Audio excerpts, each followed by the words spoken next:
Yo, yo, yo, yo, yo, yo, yo. Welcome to 2026 this morning. Getting closer to these final qualifiers, getting closer to the World Cup in 2026. That's this year. That's only a few months away. Something like 80 days away from now. We will be starting the World Cup. So, thought it would be a chance to look forward before we know the final six teams, just to get something to look forward to the rest of the league season after this as we start prepping for the World Cup. So I'm going to look at some potential breakout candidates for the World Cup. So this image here is a pretty good example of what I'm talking about.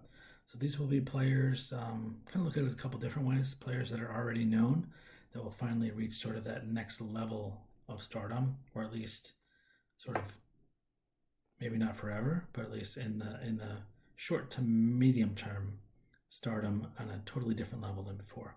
So James Rodriguez in 2014, good example of this, was a good player at Porto, went on to get the Golden Boot, be the young player of the tournament, to then go to Real Madrid. So this was really his coming out party. Enzo Fernandez, similar for that in 2022 for Argentina. Mbappe, already a known quantity in 2018, but again, really burst onto the scene. Same with Michael Owen. So I'll be looking at kind of in a couple different ways, sort of the young players who maybe not many people have heard of unless they're pretty versed in the league.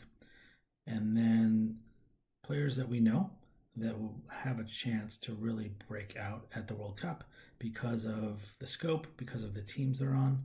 They have a chance to really move into the next stratosphere. So kind of a mix of both of those. I'll be looking a lot at the German league. I just think that's a good league with young players who move on to the Premier League after that with quality stars, lots of more young players that are already on their national team with 20, 10, 30 caps already when they're 20 or 21. So that's kind of a good league there.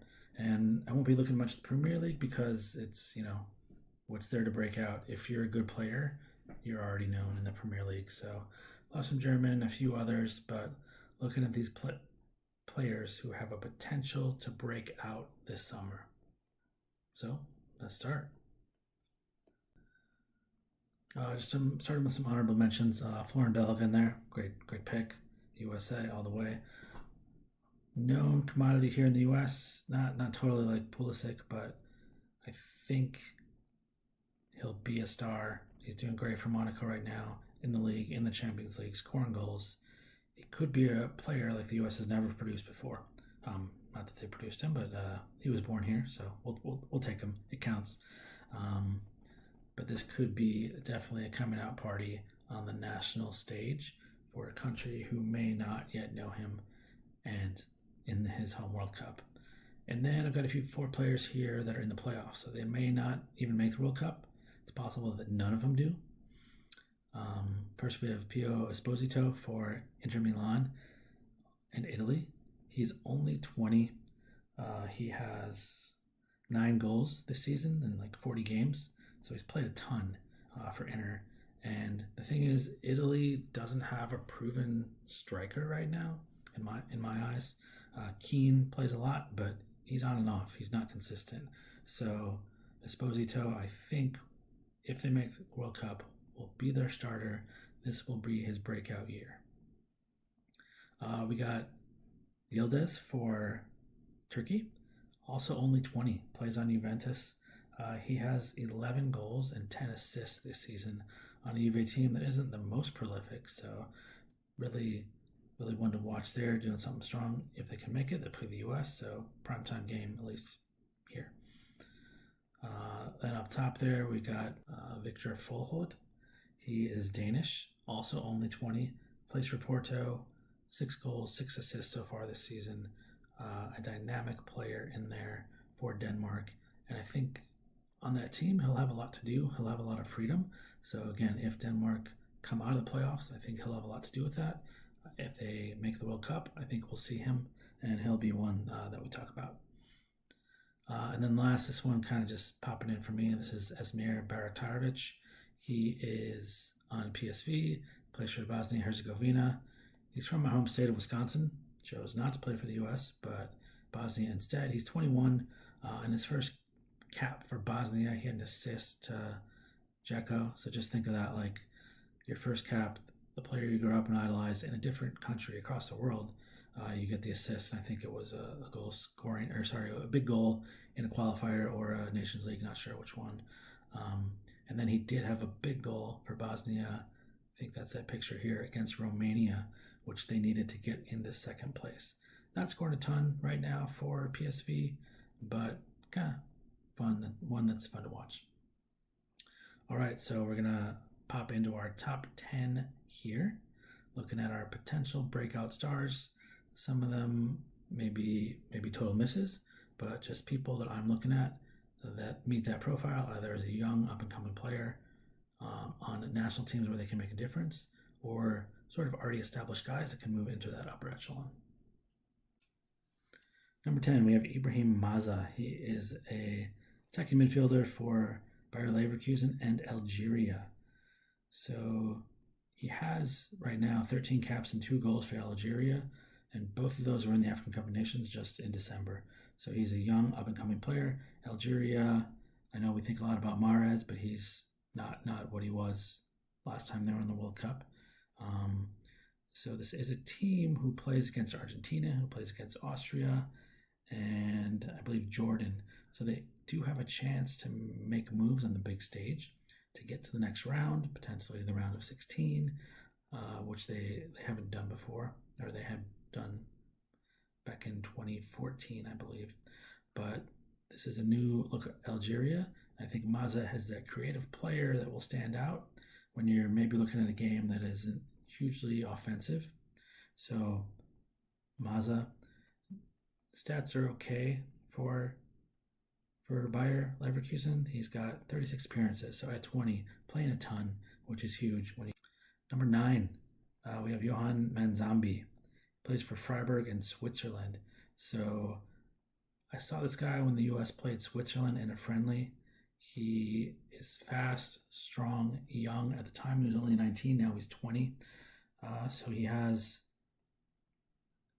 34 appearances and 4 goals this season for Freiburg. Not a ton, but for Switzerland, 8 appearances and 3 goals. That one against the U.S. Also had an assist in that game where he totally smoked someone, and scored in 2 different games against Sweden in qualifying. So scoring in big games, a sign that someone could break out.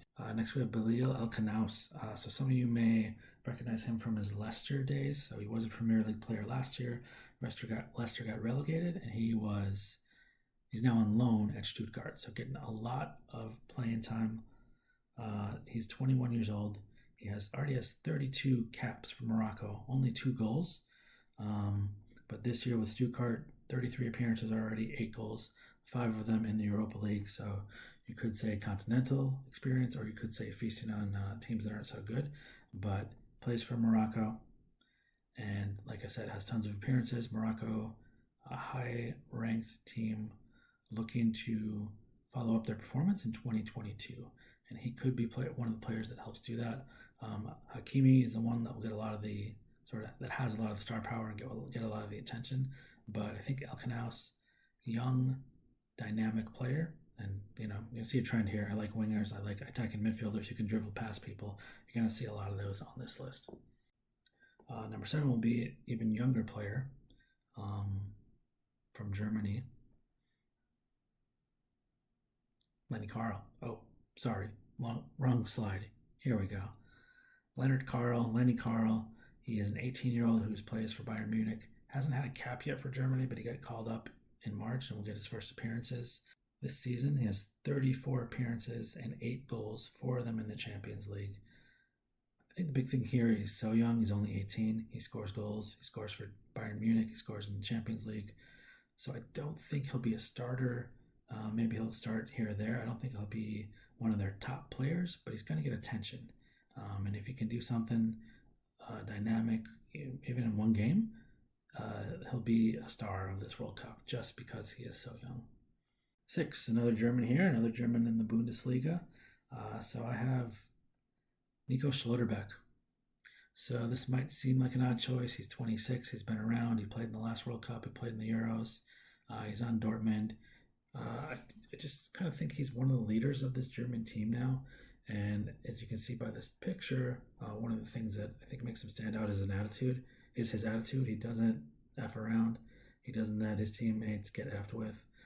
So Nico here, I think he's primed to move into that next level. Others may say he's a little too inconsistent, but I've seen games for Dortmund, I've seen games for Germany where he is flying up the field, or started playing offense, offense and defense, especially when they're down, especially when they need a goal. I think you can see a Hummels type tournament from him, Hummels in 2014, where you just really move up to that next level, and then he gets switched to Bayern or a different team this summer or next summer or the summer after that. So Nico Schlotterbeck, I'll be watching him. He's fun to watch, even though he is a defender. Antonio Nusa, he plays for RB Leipzig, another Bundesliga player. Sorry, I guess I watch a lot of Bundesliga. He plays for Norway and has played now 2 full seasons at RB Leipzig. His stats aren't crazy. He's still only 20. He's got 3 goals this season and 3 assists for RB. But when it comes to Norway, that's really where he shines. And I think he has a great opportunity. Everyone will be concentrating on Holland, and rightfully so. But for Norway, he has played 20 games with 7 goals and 9 assists. So this guy, again, fast winger. He's going to have a lot of space out there.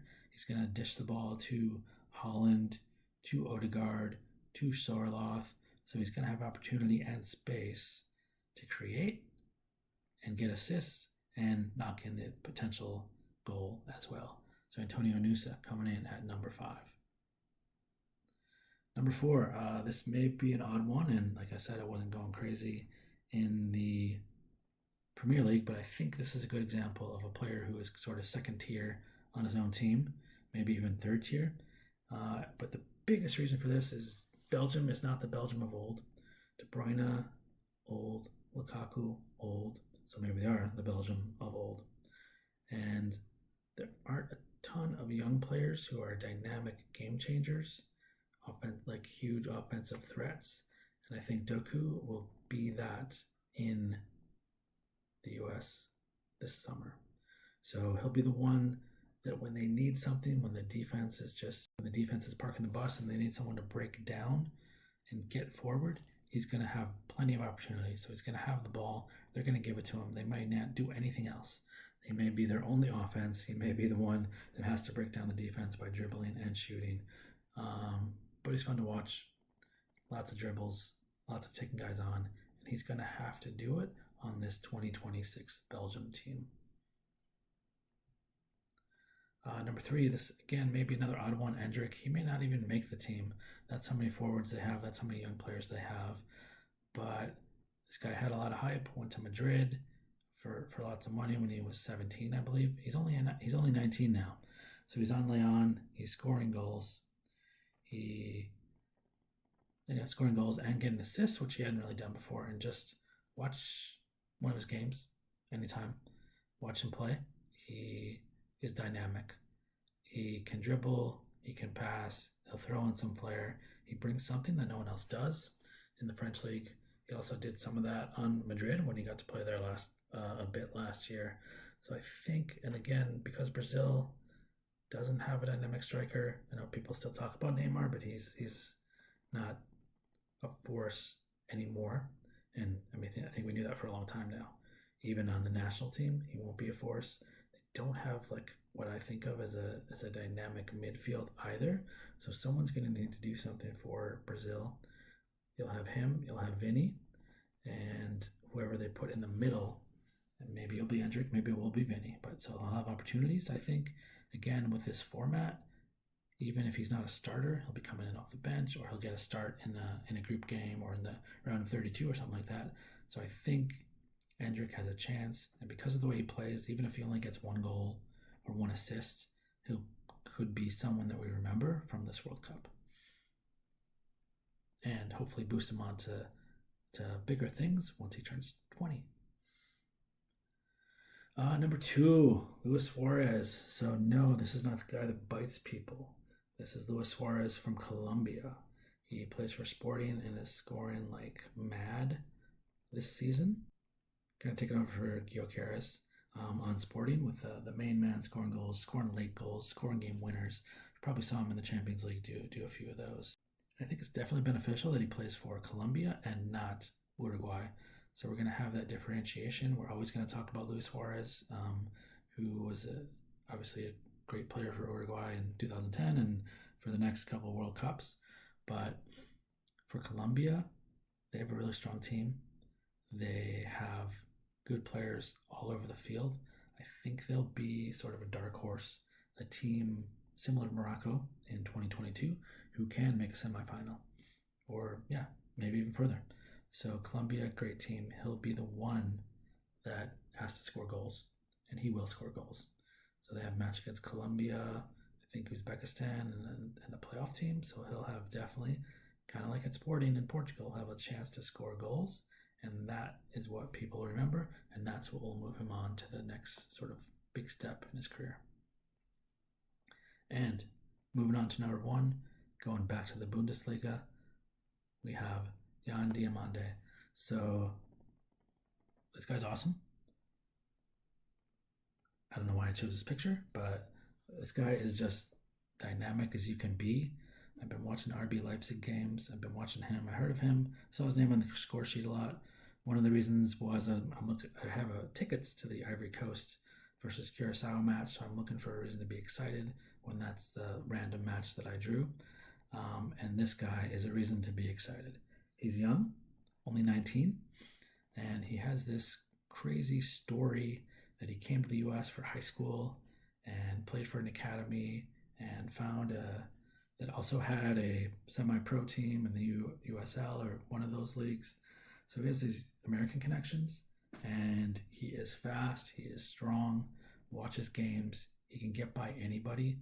His highlights, look at like each individual game, because he'll have 2 or 3 blow-bys people, dribbles by people, and makes the perfect pass or cross, and his teammate misses it.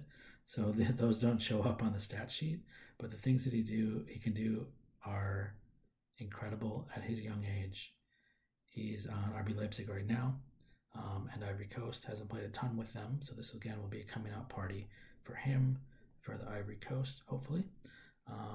And I don't know, I think he just has a persona based on what I've seen that will attract attention by the way he plays, by the way he looks, by what he does off the field, by his American connection.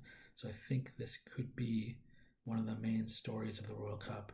And again, I'm not expecting Ivory Coast to go to the quarterfinals even, but if he does some fun things in group play, if they advance to the next round, he will be the talking point, because we don't have Drogba, we don't have Gervinho, Kalou anymore on Ivory Coast. So he'll be the one that we'll be talking about. And if he can get a couple goals, a couple assists, this will be a star for World Cup 2026. All right, let me know what you think. I might be crazy. I might just be watching too much Bundesliga. I'm sure there's tons of people I forgot on Asian teams, African teams, the smaller European teams that I don't totally know. But yeah, these are my picks for World Cup 2026. USA, Canada, Mexico, potential breakout stars. So yeah, watch those last playoff games, and then we'll be doing some more fun stuff as we preview the field of 48. Also look at do some sort of city breakdowns for those of you that might be visiting for the World Cup. And this thing's getting closer, becoming more of an actuality. And yeah, watch these players over the next few months for their club teams, especially RB Leipzig, especially when they play Bayer Leverkusen, Freiburg, Stuttgart. Yeah, lots of options. Peace.